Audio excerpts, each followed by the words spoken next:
This list you see, this collection of papers, this denotes a single NHS application, which is in this case of 18 pages in length.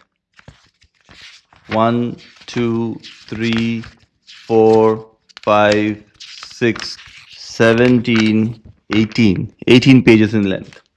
That's one application for a job vacancy in the National Health Service. This is a list of all of my applications. 90 different applications. This is just the email notification saying that my application was received. 1 page each.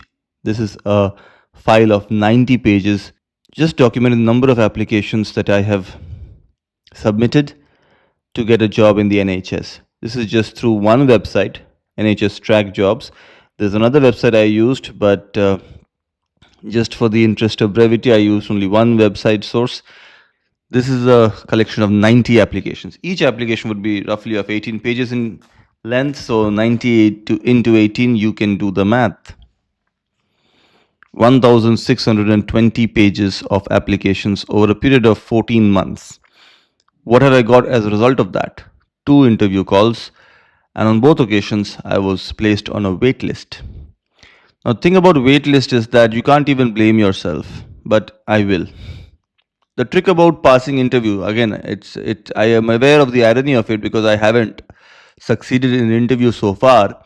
But the trick about interview is that you have to do better than everyone else, which is something not under your control. So you have to be perfect. You can't make a single error. That's a lot of pressure, but you have to embrace that pressure. That pressure should keep you on your toes. You should not be complacent. You should not take it lightly. You should not believe that there will be other interviews along the way. You have to make the most of the interview that you get. That's not something I did. I had 2 interview opportunities, and on both opportunities, I was not the best. I was put on the wait list, which suggests that I was quite good. I did not get an outright rejection, but I didn't get the job either. So I could have done better. The purpose of this video is not to talk about the things that people have been talking about, that NHS job scenario is really dire, people are not getting calls. That's not true. I know a person who had 51 applications, got 2 interview calls, and has been offered a job. I'm sure you know such people also. I have applied 90 different times. I got 2 interview calls. I'm sure there are others who have hundreds of applications and who haven't got even a single interview call. There are all sorts of examples. Why is this the case? I recently read a Facebook post, and you'll see that post on the screen here, where somebody who is probably one of the interviewers or the administrators in one of the NHS trusts says that in the age of artificial intelligence, chatbots, people are using them liberally to apply, and they are getting inundated with hundreds of job applications, which clearly are evident of being written by non-human entities or artificial intelligence chatbots. So one of the problems with the NHS job application process is that a job application becomes visible on the website. You have to constantly keep a track of it, and it might close within an hour. This is a phenomenon which has been happening of late. So in order to counteract this, people have been resorting to AI so that they can quickly fill in the application, because as I showed you, a single application is 19 pages. Can you imagine how much time it takes to write 19 pages for applying for a single job?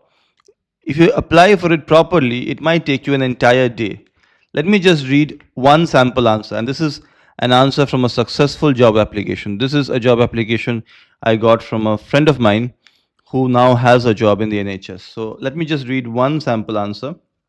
Please highlight experience you may have which is relevant to this post, not necessarily limited to professional activities. To which the successful applicant says, my ENT journey spans across diverse clinical settings, from tertiary hospitals to my current role in a major City Hospital, giving me comprehensive exposure to outpatient, inpatient, and surgical ENT care. I have independently managed ENT emergencies, performed procedures, and contributed to multidisciplinary case discussions. Beyond clinical practice, my academic pursuits, including MRCS ENT, MSCNT, MBBS, first rank in MBBS, reflect reflect a strong theoretical foundation. I have participated in research and published 3 peer-reviewed articles on topics such as mucormycosis and otology, reinforcing my commitment to academic ENT. Additionally, my communication skills, sharpened by multilingual fluency and patient education experience, enable me to build rapport with patients and lead teams effectively. My passion for ENT extends beyond hospitals. I have taken active roles in workshops, mentored peers, and remain engaged with innovations in ENT practice. This blend of hands on clinical experience, academic dedication, and personal initiative makes me well prepared to contribute meaningfully to this post. Now, this can be excellent grammar, this can be AI. Regardless of what it is, it takes time. And to save time, people are using AI, people are using uh, ready made answers. Maybe one answer for one trust is being used for other trusts as well. And this is diluting the quality of the applications, and people are randomly picking human looking applications. And then what happens is whether you get an interview call or not is just a matter of chance, it's just a matter of luck. So it does build a lot of frustration amongst the international medical graduates who are trying to get their first NHS job. And I do feel for you. I am also in the same boat. But if you are feeling sad, then I want you to think about all those people who are getting jobs. It's not like nobody is getting job. It's not like international medical graduates have been boycotted. It's not true. People are getting jobs. I know people from my life who have got jobs in the NHS, and more than one person. And they were not from the UK. So you will get a job as well.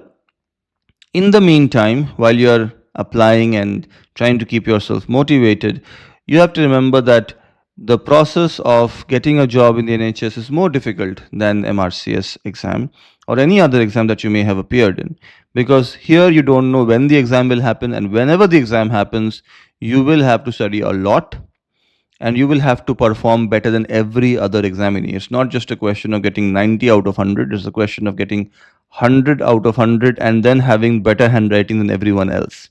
Because if two people get 100 out of 100, maybe the one with better handwriting gets the call. In this case, better handwriting might be just a matter of smiling more during the interview, just a matter of being more presentable during the interview, just a matter of being ready with the technological stuff in order. You don't want to get into a situation where your webcam is not working, or you don't have your passport with you, or your audio is not good enough, or your background is not good enough. Also, some things that you can do to embellish your CV. You can look for clinical attachments in the NHS, which is almost as difficult as getting a job.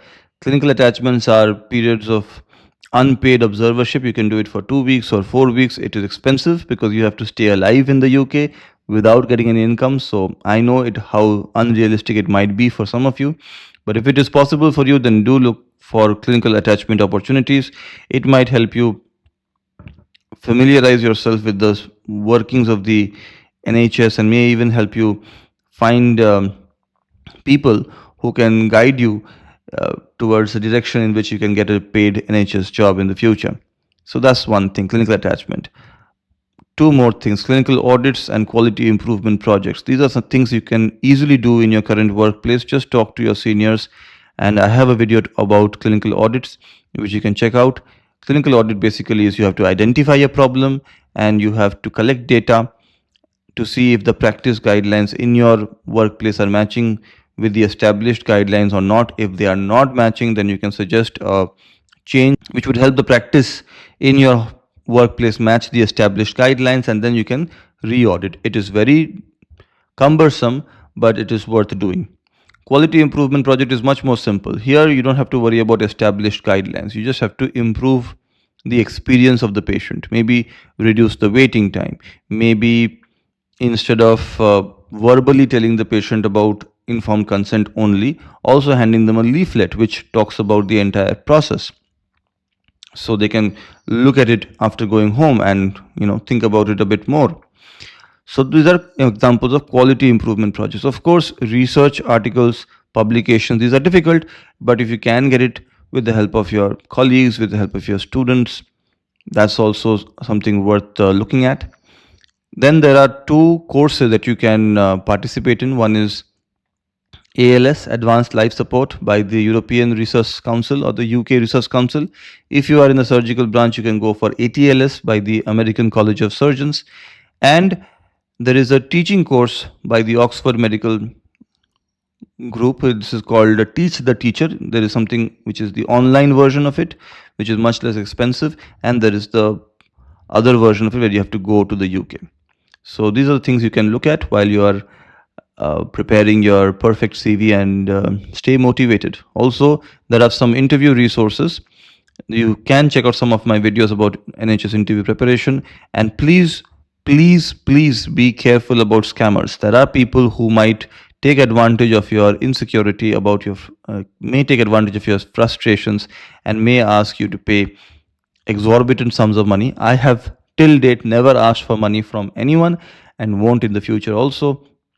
So if you get any message claiming to be me, using my name or using my likeness and asking for money, know that it is a scam.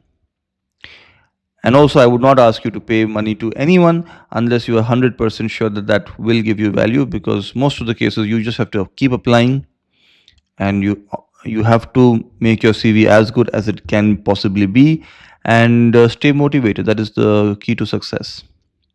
In the meantime, while you're trying to stay motivated, I want you to remember one thing, which is something I read by a person who is professionally engaged in helping people pass MRCS. This person wrote on a social media post that think of going to UK to work as a doctor as an Indian cricketer going to play county cricket. Maybe you want to go and play for a English county in the summer or for the rest of your life, and you want to bat on those green pitches and play against swing bowling, and maybe that's your forte. Maybe you want to play in the dusty pitches of India, and maybe you like combating spin bowling more. Maybe you are better off against spin bowling than against fast paced swing bowling. Both require unique skills. One can't say that a batsman who is a batter who plays better against spin bowling is worse than a batter who plays better against swing bowling. That's not an argument you can make effectively in a cricket crazy country like India. Maybe you just want to play in the domestic pitches and score centuries in India. Maybe you want to go to the UK and score centuries in unfamiliar conditions. Maybe you want to improve your technique and then return to India. All kinds of examples exist. People who have emigrated to England and never returned, who are wildly successful in England, people who have gone to England and returned and are now extremely successful in India, and people who have never emigrated, just have the MRCS and are quite successful in India itself. So, no matter where you are, if you have passed MRCS, if you have passed your post graduation, if you have the necessary training, you are doing something meaningful for the people around you. I know it might get lost in the day to day activities, or the if you are an ENT surgeon and you just remove wax, you might think, wax, what's the big deal? But it is a big deal to the person who was having blocked sensation in their ear for 7 days, and you managed to remove their wax and now they feel better. They may feel so good that they may start complaining that, oh, but you only took half a minute to remove this and now you're charging 500 rupees. But they are complaining because they are feeling better. I know you may not be able to notice that. You might be upset about their behavior, but take a deep breath and realize the impact you're having on the lives of your patients, whether they are in India, in any other part of the world, or indeed in the UK. Thank you for watching this video.